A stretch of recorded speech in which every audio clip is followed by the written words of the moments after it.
Hi everyone, welcome to my channel.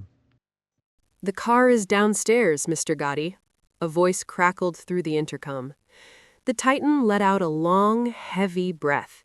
He tucked the pink clip back into his pocket, straightened his jacket, and stepped into the elevator. He was heading for the boardroom to claim his empire, unaware that the cage was about to be shattered by the very child who owned that plastic daisy. While the penthouse above smelled of expensive ozone and filtered air, the service corridors smelled of lemon wax and Ruth Lee's quiet desperation. Ruth moved like a shadow through the back offices of Gotti's empire, her hands moving in a rhythmic, practiced blur. To the executives, she was part of the furniture, a silent fixture with a mop and a bucket. As she polished the mahogany table in the secondary conference room, the heavy double doors remained slightly ajar. From within, the voices of Gotti's prospective partners, the sharks in the red ties, drifted out. They weren't talking about dividends or stock options. "The projects in the South End are a blight on the new development," one voice hissed, cold and sharp as a razor. "Gotti wants a clean legacy? We'll give him one. The demolition crews move in tonight. If the residents don't leave, the accidental fires will take care of the rest." Ruth's heart hammered against her ribs. That blight was her home. It was the only place she could afford for her and Maria on a housekeeper's wage. Her hand trembled, the rag pausing on the wood. "And Gotti?" another man asked, his voice dripping with mock concern. "Gotti is a dinosaur. He thinks he's becoming a statesman, but he's just a signature on a page. Once the ink is dry, we own the city. He'll be too busy counting his billions to notice a few missing nobodies from the slums." Ruth didn't wait to hear more. She dropped her cloth into the bucket, the splash sounding like a gunshot in the empty hallway. She had to get to Maria. She had to warn the neighborhood. But as she turned toward the service elevator, a heavy hand clamped down on her shoulder. "You're finished early today, aren't you, Ruth?" She looked up into the dead eyes of one of the partner's personal security. He wasn't smiling. He had seen her listening. In that moment, Ruth realized the final deal wasn't just a business merger, it was a death warrant. Closing her eyes, she whispered a frantic prayer, not for herself, but for the daughter she had left in the small apartment just 5 blocks away. The memory was the only thing that kept the monster human. 6 months ago, Gotti was sitting in his sprawling office, a man who commanded legions, but ate his meals in a silence so thick it felt like suffocation. He was staring at a map of a city he intended to swallow, his $500 lunch sitting untouched on a porcelain plate. A soft, scratching sound had come from beneath his mahogany desk. Gotti didn't reach for his gun, he reached for the shadows. He pushed his chair back to find a 4-year-old Maria sitting on the floor, her tongue poking out in concentration as she tried to fix a broken plastic dinosaur with a piece of chewing gum. "You're doing it wrong," Gotti had said, his voice rusty from disuse. Most adults trembled when he spoke. Maria just looked up, her dark eyes wide and unafraid. "His leg fell off because he was too brave. He needs a doctor, not a grump." Gotti had frozen. Then, slowly, the man who had ordered the dismantling of rival cartels knelt on the plush carpet. He took the dinosaur and, using a silver letter opener and a hidden tube of industrial adhesive from his desk drawer, meticulously repaired the toy. "There, reinforced." "Thank you, Daddy," she chirped, throwing her small arms around his neck before he could recoil. He wasn't her father, but in that moment of pure, unearned affection, the billionaire felt a crack in his chest.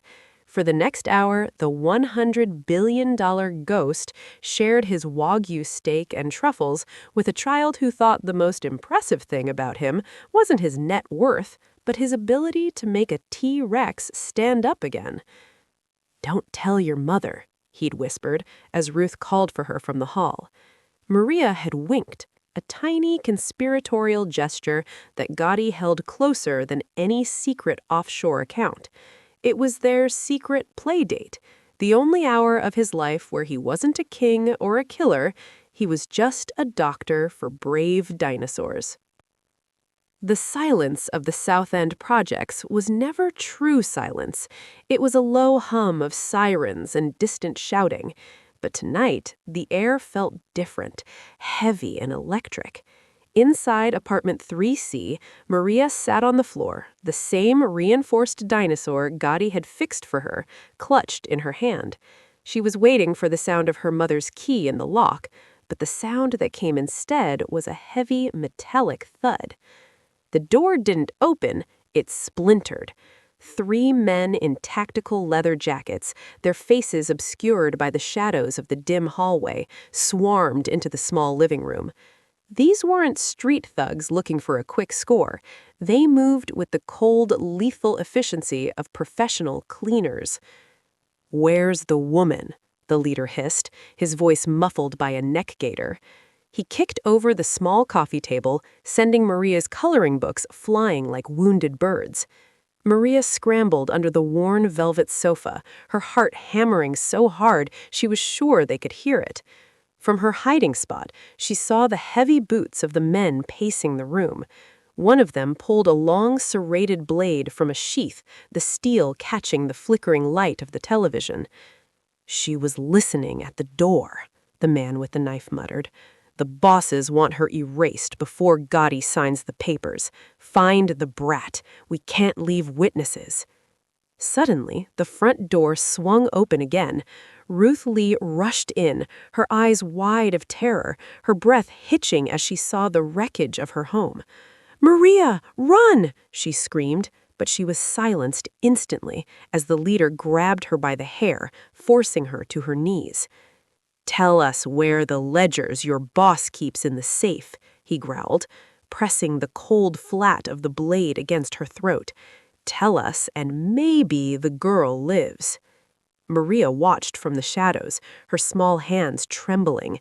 She saw the man in the lead reach into his pocket and pull out a distinctive red tie, wiping the blade with it as if it were a common rag. She didn't understand the politics or the billions at stake, but she understood the look in her mother's eyes. It was the look of someone saying goodbye. "Run, Maria!" Ruth choked out one last time before a heavy hand muffled her cry. Maria didn't run away. She didn't go to the police. She remembered the man who fixed dinosaurs. She remembered the man who lived in the castle of glass. With a burst of desperate courage, she crawled out the back window and onto the fire escape, disappearing into the rain with a single destination in mind: the boardroom on the 100th floor. The service elevator in the Gotti Tower didn't go to the 100th floor. It stopped at 95, leaving Maria in a labyrinth of sterile white hallways and biometric locks. Her lungs burned, and her small feet, now bare and bruised, left faint, damp prints on the polished marble. She was a glitch in the world's most expensive machine. "Hey, you! Kid!" a voice boomed. 2 security guards, massive men in black tactical gear, rounded the corner. They didn't see a child in need. They saw a security breach. Maria didn't think. She dove under a rolling mail cart, her heart thumping against the floorboards as the heavy boots thudded past her. She knew she couldn't outrun them, but she knew the building better than they did. She had spent months playing hide and seek while her mother worked. She scrambled into a ventilation shaft, the cold metal biting into her skin. Above her, she could hear the muffled vibration of the building's massive cooling fans. It was dark, smelling of dust and ozone, but it was the only path left. She climbed, her small fingers raw as she pulled herself up the service ladder inside the duct, driven by the memory of the knife at her mother's throat. On the 100th floor, the impenetrable bronze doors of the boardroom were guarded by Gotti's elite detail.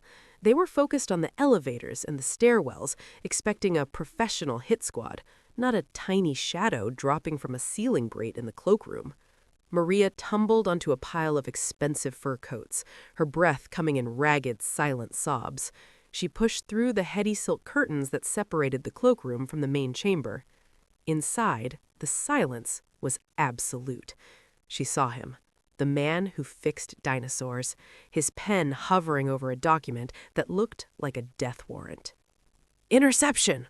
one of the guards shouted as he spotted the small, disheveled figure emerging from the curtains. He reached for his holster. "Freeze!" Gotti's voice rang out, cold enough to stop the blood in the guard's veins. Maria didn't hesitate. She sprinted across the vast expanse of the room, her small frame a blur of motion against the obsidian furniture.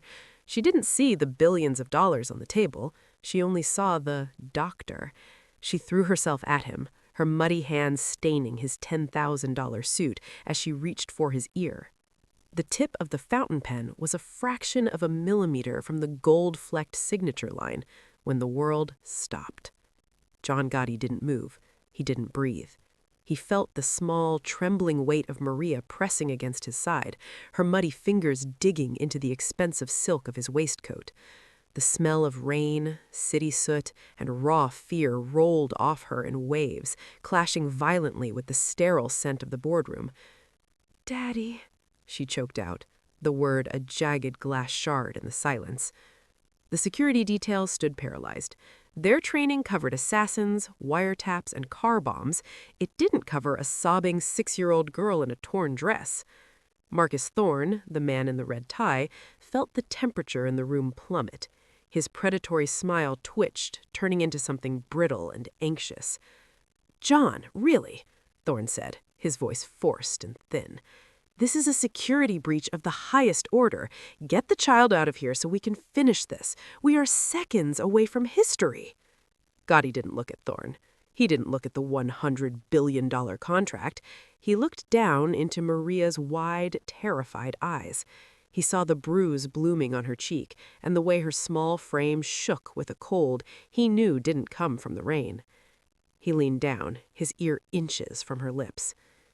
"Don't sign it," she whispered, her voice a fragile thread that threatened to snap. "The man in the red tie, he's the one who held the knife to Mommy's throat last night. He told her if she didn't tell them where the ledgers were, he'd make her disappear. He said, you were the one who sent him." The words hit Gotti like a physical blow. The billionaire died in that instant. The statesman evaporated. In their place, a cold, ancient fury rose from the depths of his soul, the reaper he had tried so hard to bury. He slowly straightened his back, his hand instinctively moving to cover Maria's eyes, shielding her from the man he was about to become. He looked across the table at Marcus Thorne. He didn't see a business partner anymore. He saw a dead man.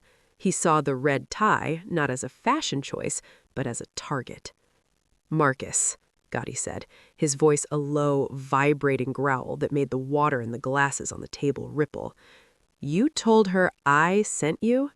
Thorne's face drained of color, turning a sickly shade of gray. "John, she's a child. She's confused. She's traumatized." "She's never lied to me," Gotti interrupted, his eyes turning into black voids of obsidian. He picked up the fountain pen. For a second, Thorne thought he was going to sign. Instead, his grip tightened until the gold casing groaned. "But you lied to the only person in this world who still thinks I'm a good man." The atmosphere in the boardroom didn't just turn cold, it turned lethal. The $100 billion ghost was gone, replaced by a man who had earned his throne in the trenches of the underworld long before he ever stepped into a glass tower. John Gotti's eyes, usually a calculated corporate gray, had turned into twin pits of obsidian, reflecting nothing but the doomed reflection of the men across from him. "John, let's be rational," Thorne stammered, his hand twitching towards the inner pocket of his blazer. "The girl is a housekeeper's daughter. You're a titan of industry. Are you really going to throw away a global empire over a servant's story?" Gotti didn't blink. He reached out and gently moved Maria behind his heavy leather chair. "To you, she's a servant's daughter," Gotti said, his voice a low, terrifying hum. To me, she's the only person in this building who isn't trying to steal from me, and you put a knife to her mother's throat." The partners behind Thorne began to shuffle, their hands drifting beneath the table. The businessmen were revealing their true colors.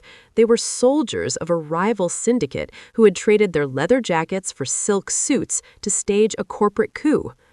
"The deal is dead, Marcus," Gotti whispered. With a movement so fast it was almost invisible to the naked eye, Gotti didn't reach for a gun. He grabbed the gold fountain pen, the tool of his supposed legitimacy. In one fluid motion, he lunged across the obsidian table. The pen, designed to sign treaties, was driven with tactical precision through the center of Marcus Thorne's hand, pinning it to the $100 billion contract.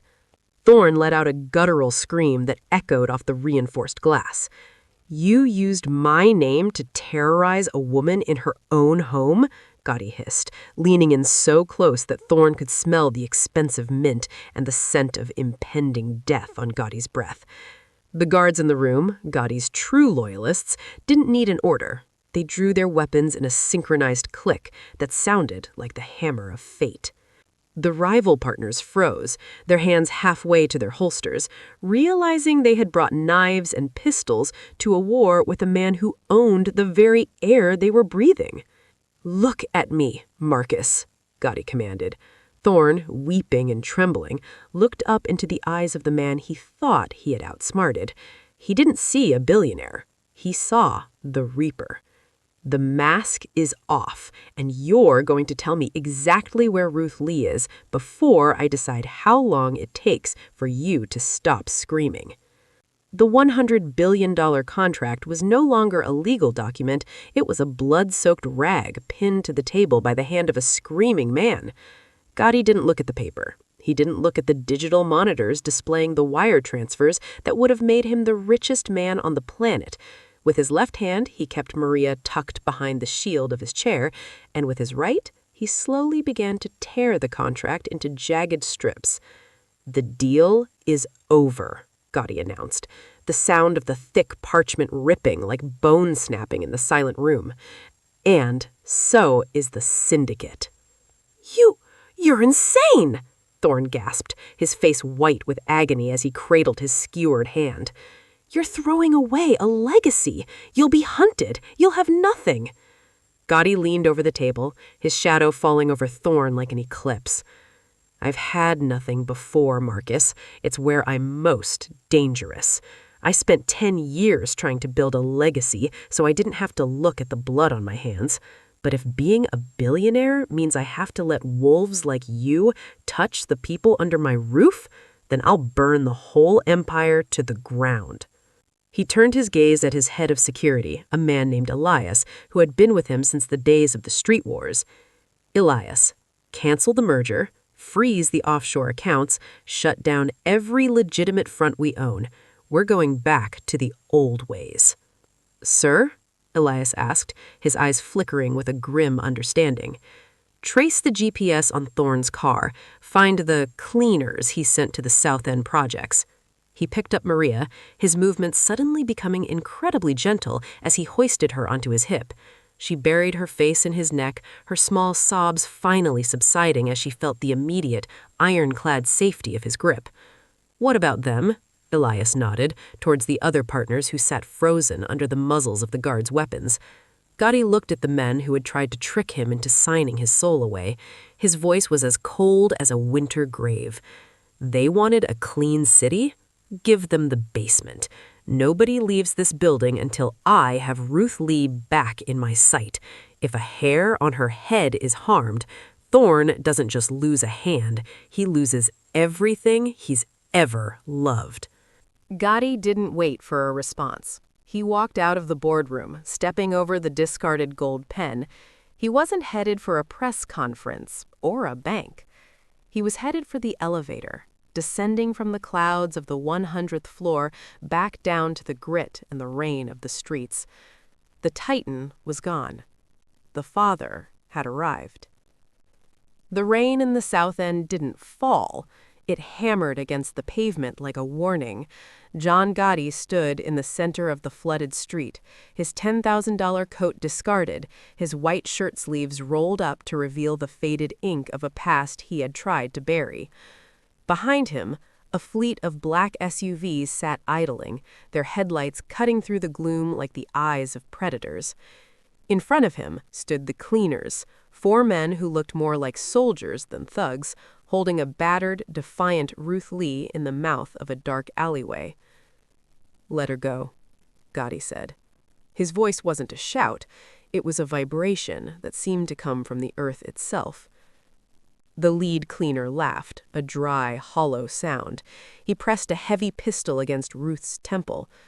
"Thorne told us if the deal went south, we should liquidate the assets. You're out of your territory, Gotti. You're a businessman now. You don't have the stomach for the street."